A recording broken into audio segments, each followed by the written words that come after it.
Welcome to the Bear Market Report. I am Desert Little Bear. Don't call me little. I am Teresa Bear. You can call me your fairy godvisor. Fairy godvisor. I have a question for you. I am getting ready to retire.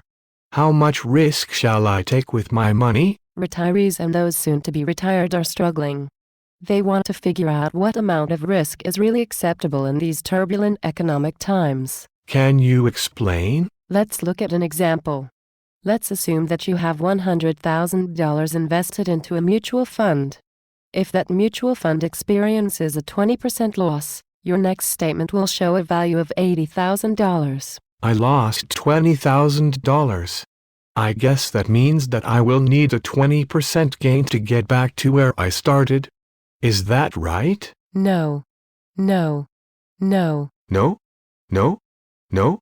Explain to me why. When you multiply $80,000 by 20%, you will come up with $16,000. $16,000 is a 20% gain on $80,000. Let me see if I understand. $80,000 multiplied by 0.20 is $16,000. Right? Right. Now you add that $16,000 gain to the $80,000 and your total is now $96,000. Wait. I only have $96,000. That is less than the $100,000 that I started with. Yes. You only have $96,000 if you have a 20% loss followed by a 20% gain. That's not fair. It doesn't have to be fair. It is math. But how can I get all my money back? To get your money back from a 20% loss, you will need a 25% gain. That's not fair. I said it didn't have to be fair. Math does not have to be fair. Wow. That's terrible. Tell me it can't get worse. It can. If you have bigger losses, it gets worse. No. No. No. Yes. Yes.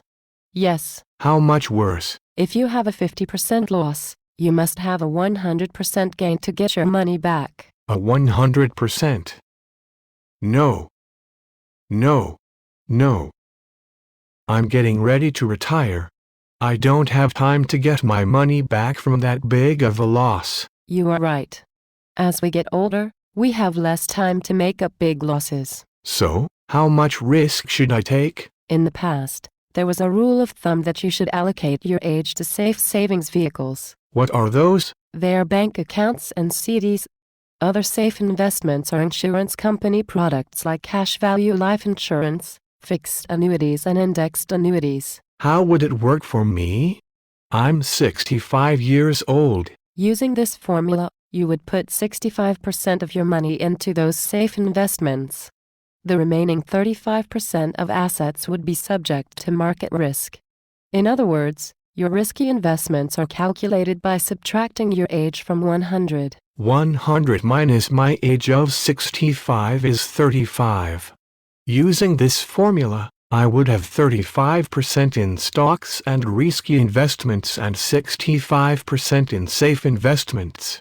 That makes sense. But some experts think that may be too risky. Too risky. A recent Putnam Institute study concluded that some retirees should invest between 5% and 25% in stocks. Who did they think should have this less risky portfolio? According to the Putnam study, those retirees whose primary goal is to minimize the risk of running out of money should have a less risky portfolio. I'm afraid of running out of money. I don't want to eat Alpo in my old age. That is a common fear. However, if you are drawing income from your portfolio, a large drop in stock prices may force you to move to a new neighborhood. What type of new neighborhood? You might be forced to live with your children. No. No. No. Not that. My son is a slob. My daughter-in-law is a terrible cook. My grandson wears his pants so low, I can see his underwear. My granddaughter dresses like a harlot. What a horrible fate. That's why it's important to build plans now to provide income as long as you live. Thanks, Fairy Godvisor. My pleasure. Be sure to like this video Also, please subscribe to our channel. and share with your friends and family. This is the Bear Market Report. Bye for now. Bye.